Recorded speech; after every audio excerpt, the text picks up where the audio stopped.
करते हैं तीर्थों से, कुछ लोग प्रेम नहीं करते, तो शांति जो थी वो भंग हो गई तीर्थों से भी। गृहस्थों के घर शांति नहीं, क्योंकि गृहस्थों के घर भी लड़ाई झगड़े नित्य चल रहे हैं। नारद जी बोले मैं वृंदावन आया, और जब वृंदावन आया तो यहाँ एक 16 वर्ष की कन्या उदास बैठी थी, एक बूढ़ा और दूसरा बूढ़ा बाजू में। मुझे बड़ा आश्चर्य हुआ कि ये 16 वर्ष की कन्या के साथ ये बूढ़ी बूढ़ी स्त्रियां पुरुष क्यों हैं। मैं जानने लगा क्या लेना देना था। तब वो कन्या दौड़ी दौड़ी आई और उन्होंने कहा,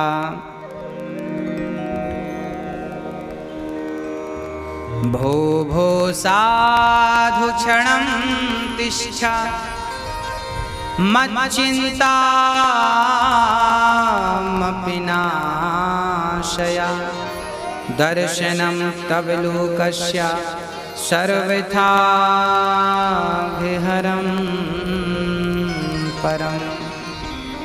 नारद जी के चरणों में गिर पड़ी, महाराज भो भो साधु क्षणम तिष्ठ, एक क्षण के लिए रुक जाइए। नारद जी कहते हैं को भगवान आप कौन है?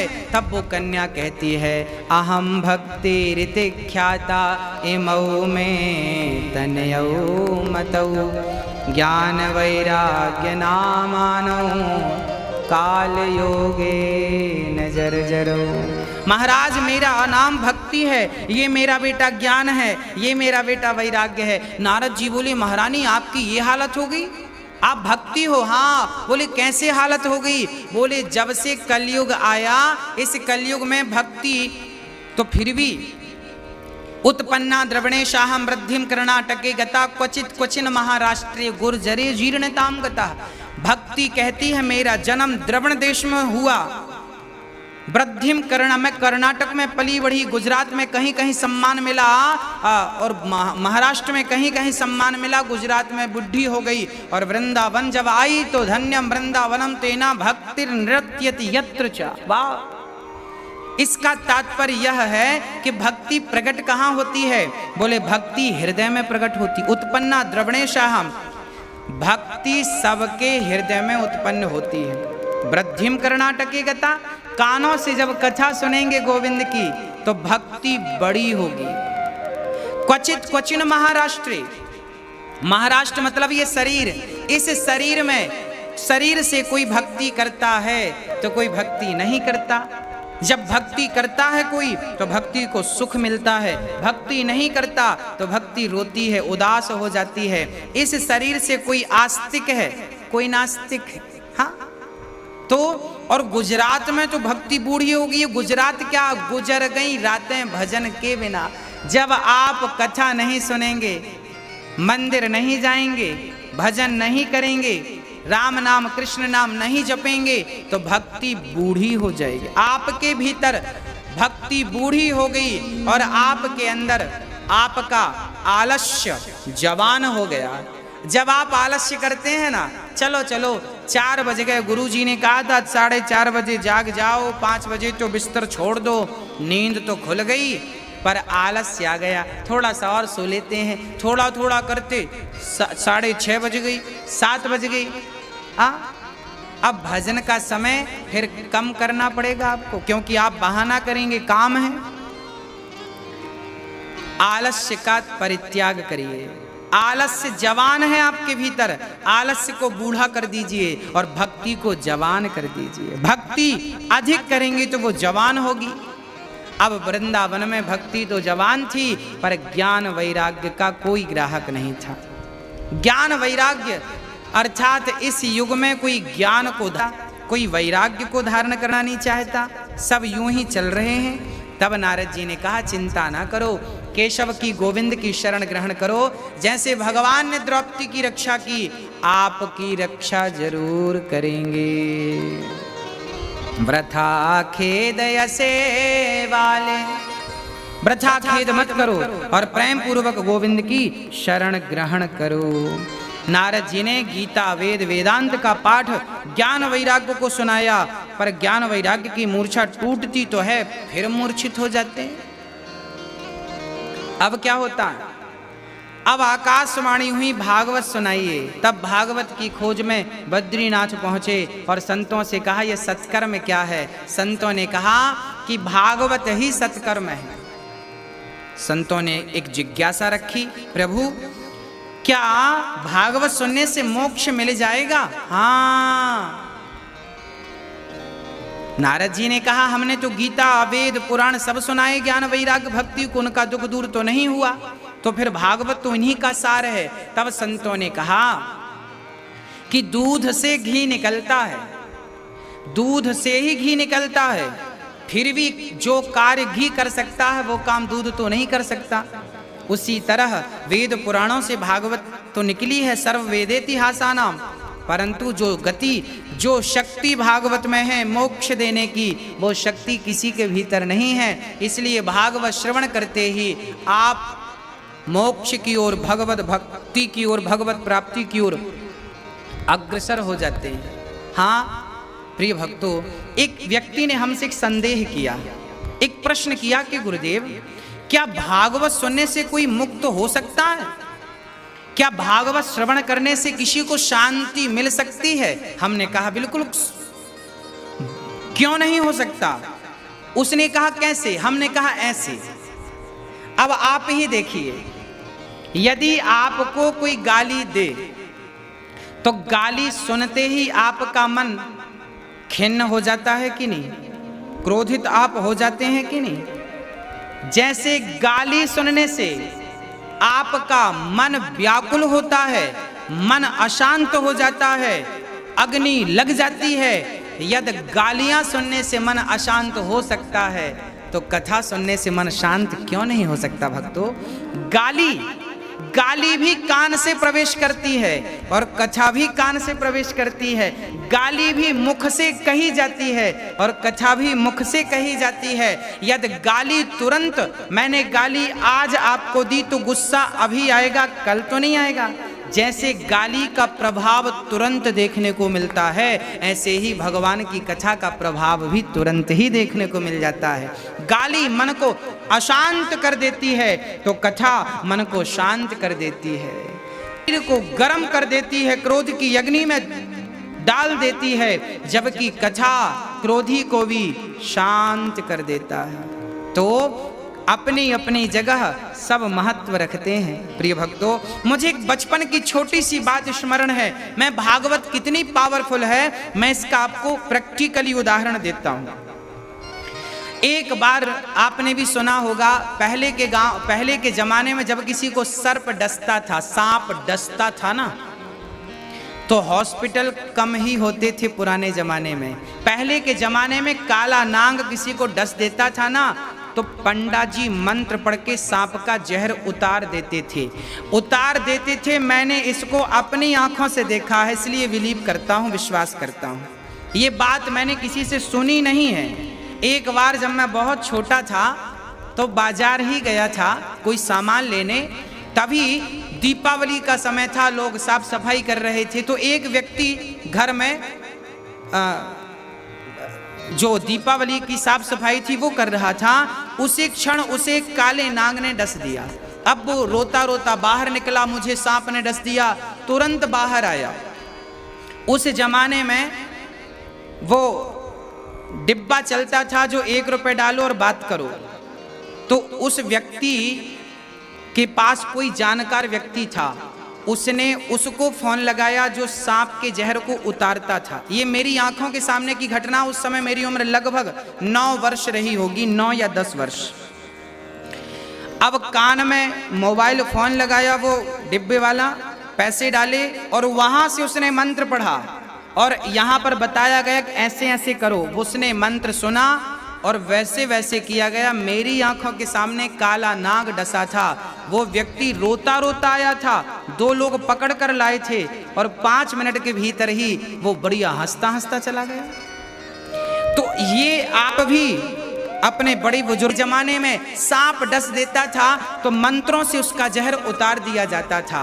अब आपसे जरा स्पष्टीकरण कर लूं कि जिसे सर्प ने डसा था उसे तो समझ में नहीं आया कि पंडा जी ने कौन सा मंत्र पढ़ा। भाई पंडे ने तो मंत्र पढ़ा, अब उसे समझ में नहीं आ रहा कि पंडे ने क्या पढ़ा, पर जहर तो सही में उतर गया ना। उसी प्रकार से भागवत के 18,000 श्लोक आपकी समझ में आए ना आए, परंतु जन्म जन्म के पापों का जहर भागवत सुनने से उतर जाता है। जैसे सर्प का डसा हुआ व्यक्ति झाड़ने से उसका जहर उतर जाता है, ऐसे 7 दिन की कथा से जन्म जन्म के पापों का जो जहर है वो जहर इस भागवत से उतर जाता है। ये निश्चित है, ये अटल सत्य है, ये भागवत की पावन सी महिमा है। और क्या गाएं हम आपको। हाँ प्रिय भक्तों, श्री नारद जी महाराज को विश्वास हुआ हरिद्वार की पावन सी धरा पर शुरू हुई भागवत की कथा। 4 आसन लगाई गई सनकादियों के लिए और कथा चालू हुई। सदा सेव्या सदा सेव्या श्रीमद्भागवती कथा। हाँ, भागवत कितनी बार श्रवण करें? बोले भागवत बार बार श्रवण करो। भागवत श्रवण करने से केवल नाम जपने मात्र से कल्याण हो जाता है। यत् फलम नास्ति तपसा न योगेन समाधिना तत्फलम लभते सम्यक कलौ केशव कीर्तनात्। जब ये बातें कही गई सनकादियों के द्वारा कि राम राम रटते रहो, कब तक रटें? जब तक घट में प्राण, कभी तो दीन दयाल के भनक पड़ेगी कान। कभी तो सुनाई पड़ेगा ना। तो भगवान का नाम नारद जी ने जब सुना, भगवान का नाम गाइए, कथा निरंतर सुनिए। जैसे ही महिमा भागवत की सुनी भक्ति महारानी वृंदावन से, कथा हुई हरिद्वार में, नारद जी मुख्य यजमान बने, 3 आसन खाली लगाई गई, भक्ति महारानी और ज्ञान वैराग्य का संकल्प हुआ। और जैसे ही महिमा हुई नाम की भागवत की, भक्ति का दुख दूर हो गया। जैसे दीपक के जलते ही अंधकार तुरंत मिटता है, ऐसे भागवत का संकल्प होते ही पाप तुरंत समाप्त होते हैं, कल पर नहीं, तुरंत। भक्ति महारानी का सारा दुख दूर हुआ और वो ताता थैया करके हरिद्वार पहुंची। और भक्ति सुतौ तौ तरुणौ गृहीत्वा प्रेमयी के रूपा सहसा विरासीत्। श्री कृष्ण गोविंद हरे मुरारी नाथेति नामानि मुहुर्वदन्ति।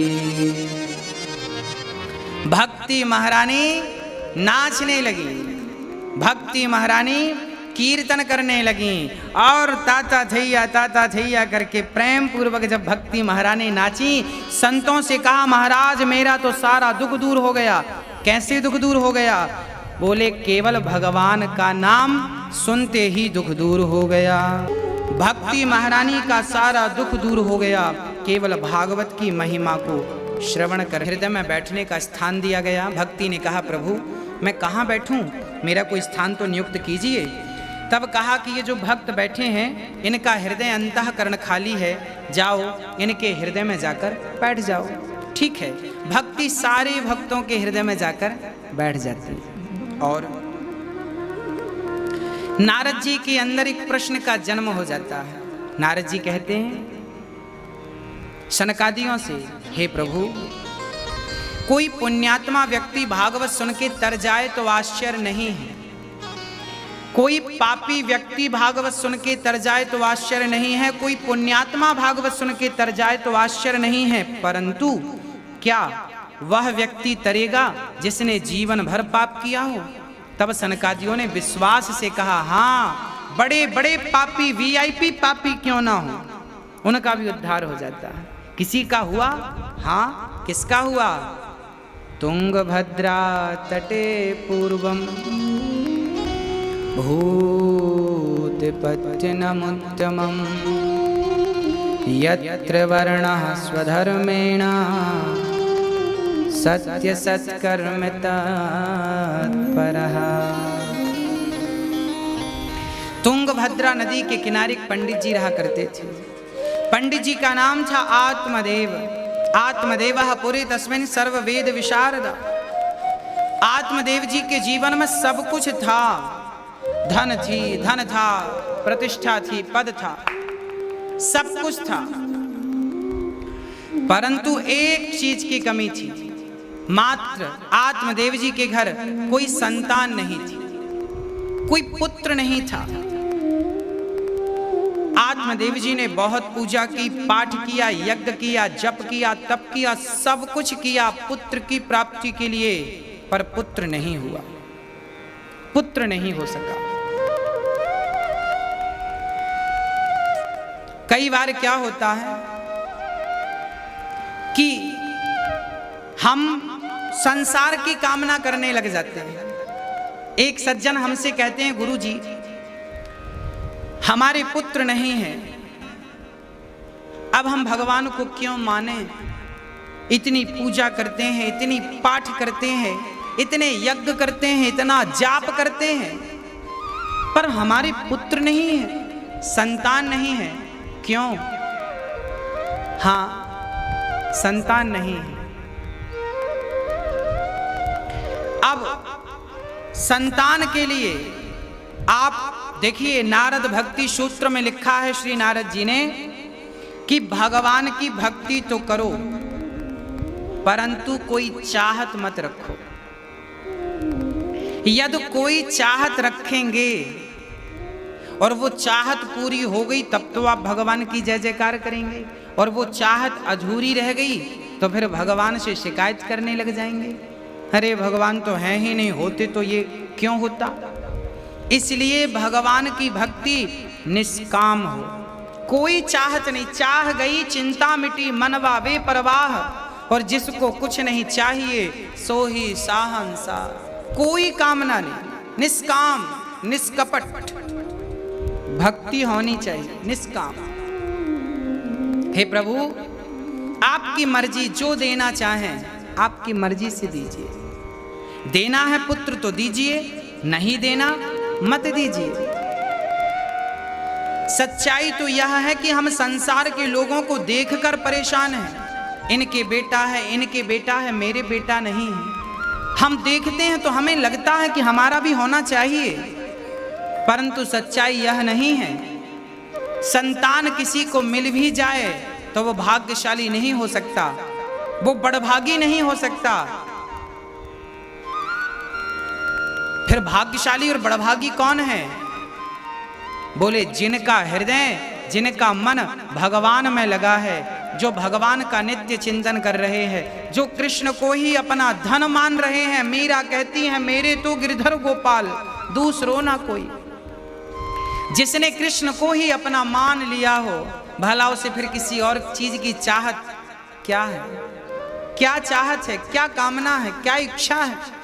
कोई कामना नहीं, कोई इच्छा नहीं। हाँ, जो देना है देंगे विधाता। आत्मदेव जी ने बहुत पूजा की, बहुत पाठ किया, पुत्र नहीं मिला, मन संसार से हट गया, वैराग्य ले लिया। जो इच्छा आपको बार बार तंग करे, परेशान करे, उस इच्छा को त्याग दीजिए, उस त्याग में ही सुख है। हाँ, सुख है त्याग में। यदि आपने त्याग ना किया तो सुख कैसे मिलेगा? जैसे आपकी इच्छा है कि मैं गाड़ी लूं, गाड़ी की कीमत 5 लाख रुपए है। अब 5 लाख रुपए अभी आपके हैं, अब ये 5 लाख रुपए आपको देना पड़ेगा, अर्थात इनका त्याग करना पड़ेगा। जब देंगे तो गाड़ी मिलेगी, तो इसका त्याग करेंगे तो दूसरा सुख मिलेगा, त्याग नहीं करेंगे तो सुख नहीं मिलेगा। इसलिए आपकी जो अपनी इच्छाएं हैं, जिन इच्छाओं ने आपको परेशान कर रखा है, उन इच्छाओं का जब तक त्याग नहीं करेंगे तब तक सुख की अनुभूति संभव नहीं है। तो यदि सुख चाहते हैं तो त्याग करिए, इच्छाओं का। आत्मदेव ने सारी इच्छाएं त्याग दी और प्रेम से भजन करने लगे। एक दिन पड़ोसी ने आकर कह दिया कि आपकी गाय बछड़ा बछड़ी को जन्म नहीं दे रही है, तुलसी बार बार सूख जा रही है। क्यों? क्योंकि आपके घर पुत्र नहीं है। अच्छा, जिनके पुत्र नहीं होते ना, वो बहुत परेशान होते हैं, मेरे पुत्र नहीं है, लोग बड़े ताने मारते हैं, इसने ताने मार दिया, उसने ताने मार दिया। मैं आपसे प्रार्थना करता हूं, किसी के तानों पर चले मत जाइएगा। ताने किसी ने मार दिए सो मार दिए, परेशान मत होइएगा, तानों की परवाह मत कीजिएगा। हाँ, पुत्र के प्राप्त होने से कोई महान नहीं होता। मीराबाई के भी कोई पुत्र नहीं था, यशोदा माँ के भी कोई पुत्र नहीं था। यशोदा ने कृष्ण को अपना बेटा मान रखा था, वो तो देवकी पुत्र थे। बस जैसे यशोदा ने कृष्ण को अपना बेटा मान लिया, आप भी जीवन में जिस चीज का अभाव है, पुत्र का अभाव है, तो कृष्ण को पुत्र मान लीजिए। भाई का अभाव है तो कृष्ण को भाई मान लीजिए। पति नहीं है तो कृष्ण को पति के रूप में देखिए। गुरु नहीं है तो कृष्ण को गुरु के रूप में देखिए। कृष्णम वंदे जगत गुरुम। आपके जीवन में जिस रिश्ते का अभाव है, उस जगह श्री कृष्ण का भाव बनाइए, फिर देखिए आनंद ही आनंद होगा। आनंद ही आनंद होगा। आत्मदेव जी पड़ोसी की बात से विचलित होकर घर का त्याग करके और जंगल में मरने के लिए गए। वहां एक संत ने देखा ब्राह्मण रो रहा है, तब संत ने कहा, कथम रोदसी विप्रत्वम काते चिंता बलीयसी वदत्वं सत्वरं मह्यं स्वस्य दुःखस्य कारणम्। हे ब्राह्मण, संत ने कहा, कथम रोदसी विप्रत्वम काते चिंता, क्या चिंता है आपके अंदर? वदत्वम सत्वरम मह्यम, मुझे सच सच बताओ आपके अंदर क्या चिंता है, आप क्यों रो रहे हैं? तब आत्मदेव ने कहा, धिग्जीवतम प्रजाहीनम धिग्रहम चा प्रजा बिना। मेरे पुत्र नहीं है इसलिए मैं रो रहा हूँ। संत ने समझाया, राजन मेरे भी, संतों के भी कोई पुत्र नहीं है। ये पुत्र की अभिलाषा त्याग दो, पुत्र की इच्छाएं त्याग दो और कृष्ण को अपना मान लो। संत की बात आत्मदेव जी की समझ में नहीं आई। मुझे पुत्र चाहिए, जिद कर लिया, मुझे बेटा चाहिए, पुत्र चाहिए। ठीक है, संत ने कहा यदि चाहिए सो ले लो, लो ये फल अपनी पत्नी को खिलाना और फल खाने से आपकी पत्नी गर्भवती होगी, पुत्र होगा। वो तपस्वी संत का फल ले जाकर आत्मदेव ने पत्नी धुंधली को दिया। धुंधली खाओ। धुंधली ने विचार किया, खाऊंगी गर्भवती हो जाऊंगी और फिर पुत्र होगा, ये कष्ट कौन उठाएगा? आत्मदेव जी तो चले गए। आत्मदेव के जाते ही धुंधली विचार करने लगी, फल खाऊं कि ना खाऊं, खाऊं कि ना खाऊं। तब तक बहन आ गई। बहन ने कहा, फल वल खाने से कोई बेटा नहीं होता, गौ माता को खिला दे। मैं गर्भवती हूँ, मेरा बेटा ले लेना। धुंधली ने बहन का बेटा खरीद लिया, फल गाय को खिलाया। गाय को सुंदर सा बालक हुआ, नाम रखा गौकर्ण। धुंधली के पुत्र का नाम रखा धुंधकारी। अंत में क्या हुआ? धुंधकारी जब बड़ा हुआ तो बड़ा दुष्ट हुआ कि यत कालेन तौ जातौ तरुणौ तनया बुभौ। गौकर्णः पंडितो ज्ञानी धुंधकारी महाखलः। महाखल दुष्ट धुंधकारी। एक दिन धुंधकारी अपने पिता से कहते हैं, पिताजी मुझे धन दो। पिता ने कहा, तूने सारा जुआ में नाश कर दिया धन का, अब कहां से लाऊं? आपने जमीन में गाड़ रखा है, निकालो। पिता ने कहा, कुछ नहीं है, ये गलतफहमी मत पाल।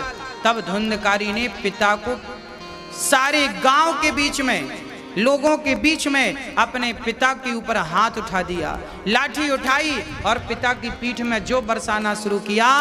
पिता की ऐसी हालत देखकर गौकर्ण जी आ गए। और गौकर्ण जी क्या कह रहे हैं अपने पिताजी से? गौकर्ण जी कह रहे हैं, कि हे पिताजी,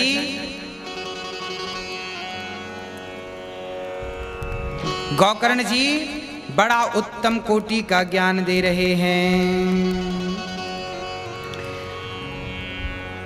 गोकर्ण जी महाराज पिता को समझा रहे हैं, पिताश्री इतने उदास ना होइए आप, इतने परेशान मत होइए आप, क्योंकि आज तक ये देखा है पाने वाला रोता है, जिंदगी को जो समझा जिंदगी पे रोता है। मिटने वाली दुनिया का एतबार करता है, क्या समझ के तू आखिर जग से प्यार करता है। इसलिए जग से प्यार ना करो, जगन्नाथ से प्यार करने लग जाओ। हाँ, जगन्नाथ ही पार लगाने वाले हैं। पिताजी को जब धुंधकारी ने मारा, पिताजी घर त्याग कर निकल गए। धुंधकारी ने अपनी माँ पर हाथ उठाया और माँ को मारना शुरू किया। माँ बेचारी रोती हुई कुएं में कूद के मर गई। अर्थात धुंधकारी ने अपनी माँ पर बड़ा अत्याचार किया, बहुत सारे जुल्म किए। जैसे आज के बच्चे भी अपने माँ बाप के साथ बहुत अत्याचार करते हैं। बहुत सारे बच्चे तो माँ बाप को भगवान मानकर सेवा करते हैं। ऐसे बच्चों को मैं नमन करता हूँ, पर ऐसे बच्चों से मुझे शिकायत भी है जो बच्चे अपनी माँ की सेवा नहीं करते। हाँ, अरे भगवान की सूरत तुमने देखी है क्या? जब हम भगवान के घर से संसार में आने लग गए, तब इंसान ने भगवान से पूछा था कि प्रभु मैं तो तेरी संतान हूं, मैं तो तेरी औलाद हूं, मैं संसार में किसके भरोसे रहूंगा? कौन मुझे पालेगा, कौन मेरी सेवा करेगा, कौन मुझे रोटियां देगा? तब भगवान ने कहा था, बेटा तेरे जाने के पहले मैं स्वयं तेरी सेवा करने के लिए, तेरी परवरिश करने के लिए आ जाऊंगा। तब हम लोगों ने पूछा था कि भगवान आप संसार में किस रूप में आएंगे? तब भगवान ने कहा था, संसार में जन्म लेते ही जब तू आंख खोलेगा और आंख खोलते ही जब तू देखेगा, जिसे देखेगा उस रूप में मैं ही हूं। सबसे पहले तू अपनी माँ को देखता है, तो जो तेरी माँ है ना, वो मैं ही माँ बनकर यहां आता हूं। एक बात आपको बता दूं कि जब आप कोई फैक्ट्री लगवाते हैं, कोई मशीन लगाते हैं अपने घर पर, तो कंपनी के लोग पहले आते हैं, फिटिंग करते हैं और कैसे उसे चलाना है स्वयं कंपनी वाले सिखाते हैं, समझाते हैं। आपने घर पर एसी लगवाई, तो एसी लगाने के लिए कंपनी वाले आएंगे, आपके घर लगाएंगे, कैसे उसे संभालना है, कैसे उसे चलाना है, आपको सिखाएंगे। ऐसे ही जब भगवान के घर से हम संसार में आए, तो स्वयं भगवान ही माँ बनकर हमें आए संसार में सिखाने, बेटा अब तुम्हें संसार में ऐसे जीना। माँ गुरु होती है ना, गुरु, माँ बनकर दूध पिलाती है और गुरु बनकर सिखाती है, बेटा इस रास्ते पर नहीं चलना, इस रास्ते पे मत जाना, ये रास्ते को अपनाना। सच्चाई के, ईमानदारी के पाठ पढ़ा कर माँ तुम्हें चलाती है, सिखाती है, समझाती है। वो भगवान जैसे कंपनी से एसी लगाने वाला आता है, वो कंपनी का आदमी है, आपका नहीं, वो सिखा रहा है। ऐसे माँ भगवान की आदमी, अर्थात माँ भगवान के घर से आई हुई है, जो भगवान ने भेजा है, भगवान ही स्वरूप में है कि आपका लालन पालन करते हैं। तो जब आंख खुली तो पहला रूप माँ का देखा, वो परमात्मा ही माँ बनकर, ईश्वर ही माँ बनकर आपके सामने है और आपकी सेवा करता है। आपका मलमूत्र साफ करती है माँ, खिलाती है माँ, पिलाती है, दूध पिलाती है और कितना बढ़िया लालन पालन करती है, बड़ा बना देती है आपको। और आप जब बड़े बन जाते हैं तो उसी माँ के एहसानों को भूल जाते। तुमने क्या किया मेरे लिए, वाह, तुम्हारी जेबा पर कीड़ा नहीं पड़ गए जब तुमने माँ से ये कहा कि तुमने हमारे लिए क्या किया। हाँ, क्या तुम माँ को ये शब्द कहने के योग्य हो कि तुमने क्या किया ना। मैं सभी भाइयों से प्रार्थना करता हूं, कभी अपने माँ बाप को पलट कर ये जवाब मत देना कि तुमने मेरे लिए क्या किया। कुछ ना किया होता तो क्या आज आप इतने बड़े हो गए होते, इतनी उम्र हो गई होती आपकी। हाँ, इसलिए प्रार्थना करता हूं माँ बाप की सेवा। श्रीधाम वृंदावन में जैसा कि आप देख रहे हैं कि वृंदावन की पावन धरा पर वृद्ध माओं की सेवा के लिए एक वृद्धाश्रम का निर्माण होने जा रहा है।